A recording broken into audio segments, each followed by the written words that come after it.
It's Ken Harbaugh with Against All Enemies on the Midas Touch Network. I'm about to share with you a statement from former President Trump. It's a list of the things he intends to do immediately upon returning to office.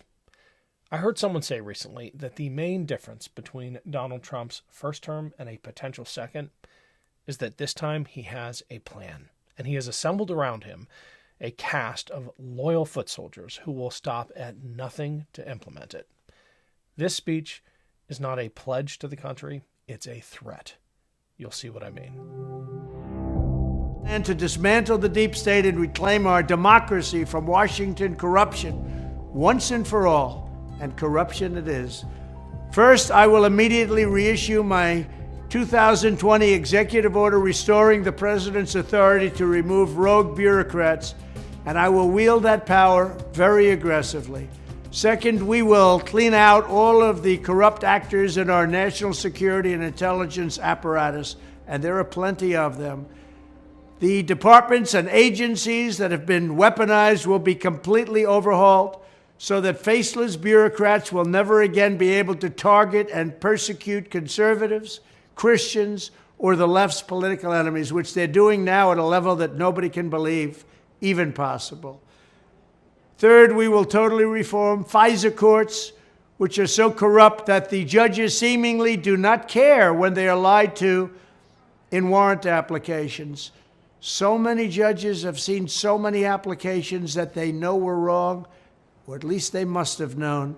They do nothing about it. They're lied to. Fourth, to expose the hoaxes and abuses of power that have been tearing our country apart, we will establish a Truth and Reconciliation Commission to declassify and publish all documents on deep state spying, censorship, and corruption, and there are plenty of them.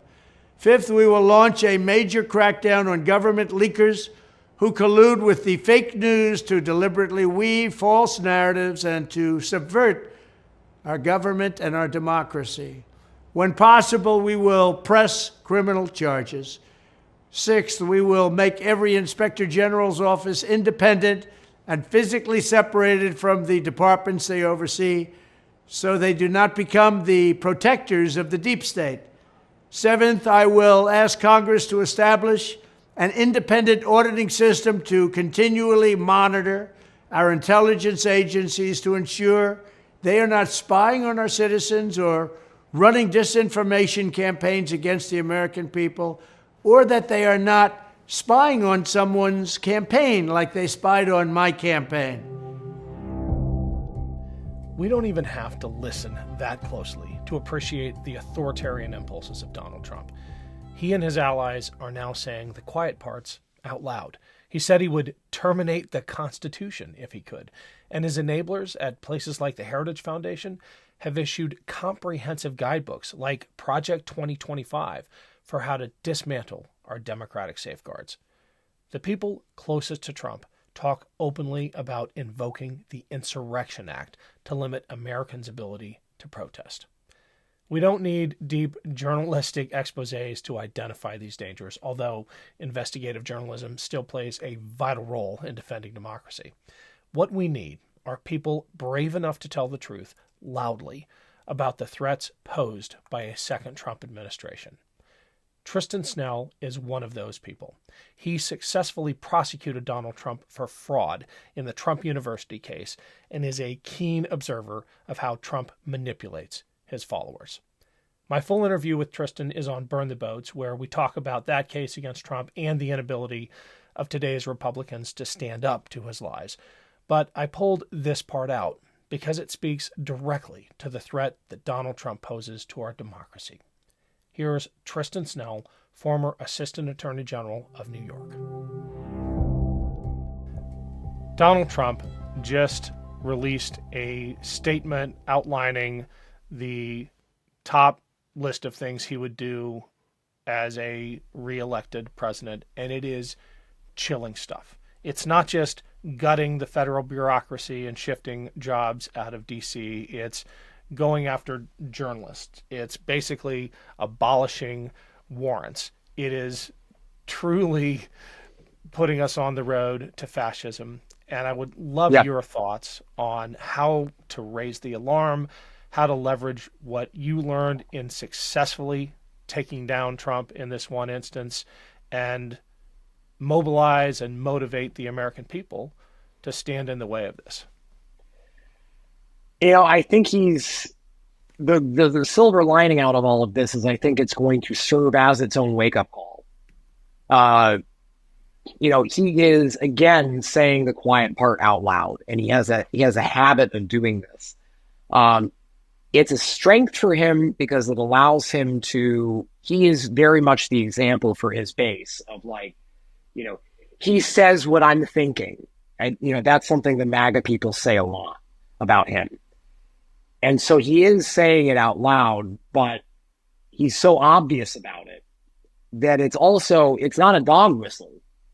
He's not talking about, before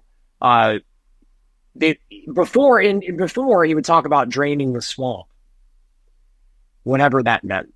And that it actually what it meant is I want to be the king of the swamp and I will rule over it in an even more correct way than other people have. But whatever. Now he's actually just delineating things that are very obviously undemocratic and un-American. Thankfully, I do think it will serve as its own alarm. But we need to take it seriously. We can't just look at it and say, we need to take him literally and seriously. And before it was I think a lot of the conventional wisdom, especially sort of inside the Beltway or mainstream media thinking went, oh, Trump doesn't really mean these things. And I know I just said a few minutes ago that I don't actually think Trump means a lot of the crap that comes out of his mouth. But that doesn't mean he won't act on it. And by the way, the people he surrounds himself with do not have that sense of theater necessarily. They do take him literally. If you put people like Stephen Miller in charge of big chunks of the government, you will see people get detained without charges and without trial and in violation of habeas corpus rights. You will see detention camps set up. You will see political prosecutions. You'll see media prosecutions. I do think you'll see those things. I think we need to take it literally. And if we do, I think that's the big thing. And if we do, I do think that there's a solid majority of Americans who are ready to stand up and say enough is enough. This has gone way too far. It never should have gotten to this point in the first place. But I think it's going to make this choice much more stark.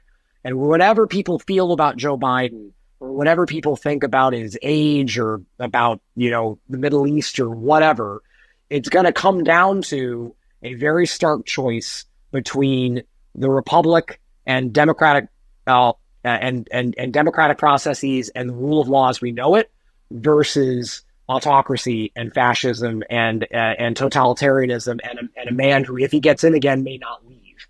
And I'm not joking. I don't think it's crazy to say he could actually then say, great, I hereby nominate my son, Don Jr., to be the next president of the United States. And there may be something resembling a plebiscite. There were still elections after 1933-34 in Germany, but they were very much rigged and people were cowed into submission. And if people had the temerity to think that they were going to run against the Nazi party, they were rounded up and arrested. There still may be elections. There are elections in Putin's Russia. There may still be an election, but it'll be a rubber stamp that will just confirm what has already been decided by the regime. I don't think that these things are that far-fetched. I think people have been in a bit of denial that Trump is actually going to be the nominee. I think that people have been sort of hoping that somehow he would go away. I think that the realization and people have better things to do with their time. Most people, if you're watching this, if you're listening to this, you're probably a political junkie, and God bless you. And I am too. And you are too. And, and so we're paying attention to all this. Most people aren't because they've got better things to do with their time, and they're probably way more concerned about the football games this coming weekend than they are about the political stuff right now. But everybody's going to, at one point or another, wake up to what's happening here. And I do have a certain amount of bedrock faith that most Americans are not going to go along with this. Maybe I'm crazy and maybe I'm going to end up in one of these detention camps, but that's where I stand. Hi, everyone. I want to give a big shout out to all those who have signed up to support this show through my Patreon page. We are off to a fantastic start. Thank you for making it possible. And if you haven't subscribed, I hope you'll consider it. In the coming months, I'll be posting early and exclusive content, including a trailer for the Against All Enemies documentary film, which has been racking up awards at film festivals around the world and will soon be released here in the US. Stand by for more details on that. And if you're a subscriber to my Patreon page, be on the lookout for an early preview. Thanks again, everyone. I stand with you on that, and I want to plug the book, Taking Down Trump. One of the most encouraging through lines, besides the fact that you successfully prosecuted and held the Trump organization and Donald Trump himself accountable, is the fact that many of his victims woke up.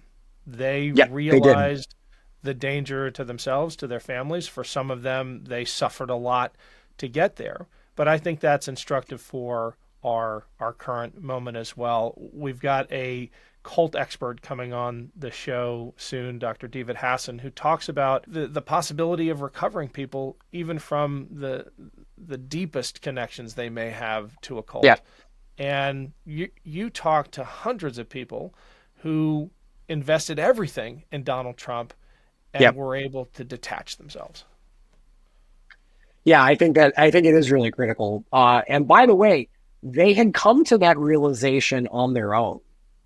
It wasn't because I, somehow deprogrammed them.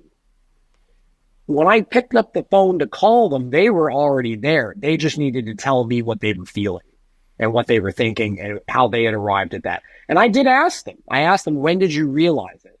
And for them, it was a little bit more clear cut, because these promises had been made to them. And at a certain point, it was like, okay, did you actually deliver on these promises to teach me how to invest in real estate, or did you not? And so that it's unfortunately not a perfect apples to apples, because there was sort of a moment of truth where you were either going to deliver on those deliverables or you were not. And ultimately, Trump University very much did not. Donald Trump has not yet quite had that moment in a lot of ways. I mean, he's had a lot of them, but he's been able to keep dragging people along, being like, well, this time I'll build the wall. This time I'll do infrastructure. This time I'll clean up the deep state. I got stopped last time. This time I'm not going to let myself get stopped. He's got an excuse for everything that he didn't accomplish in his first term that he now somehow will accomplish in his second term. It seems like his second term is premised on the idea of, day one, I'm going to get rid of all of my opposition and then just watch the wonderful things that I will accomplish. That's a dictator. That's fascism in a nutshell. It's basically like everything else gets suppressed. All of the enemies of the state get pushed off somewhere off to the corner. We have unity, and then watch the wonderful things I will do. I will make the trains run on time. I will bring the jobs back. I will do this. I will do that. I alone can fix it. We've yet to get to a point where people get to see that the deliverable is never coming. I hope that we get there someday with some of these people. I do think that something that's coming, I will make one little thought here, is that I think some of the trials that are coming, even though people aren't going to see like, oh, he didn't deliver on his promises of whatever he was promising, I think that the starkness of seeing somebody like a Mark Meadows or a Mike Pence stand up on a witness stand, stand up and then sit down, whatever. They're getting sworn in, they're sitting in the witness box, and they're there talking about how Donald Trump was conspiring, leading a conspiracy to remain in office and overturn the election in violation of the Constitution and multiple federal laws. I do think that there's going to be a certain number of people that are going to say, and poll numbers bear this out, that they're going to be like, that's it, I'm off the bus. And it doesn't have to be everybody. It just has to be enough of a percentage to keep an electoral college win out of reach for Trump. That's what we have to hope for here, is that it just dampens his support just enough that it will make this election potentially a lot less close than we otherwise fear it could be. We'll have to see. I hope you're right, because either way, he's going to contest a loss. You talked about the premise of a second term being vengeance. I think there's an underlying premise of his campaign, which is staying out of jail. Tristan, thank you Yes, so that much. was very much it. Thank you so much for serving the country, for writing this book. We'd love to keep talking. Thanks, Ken.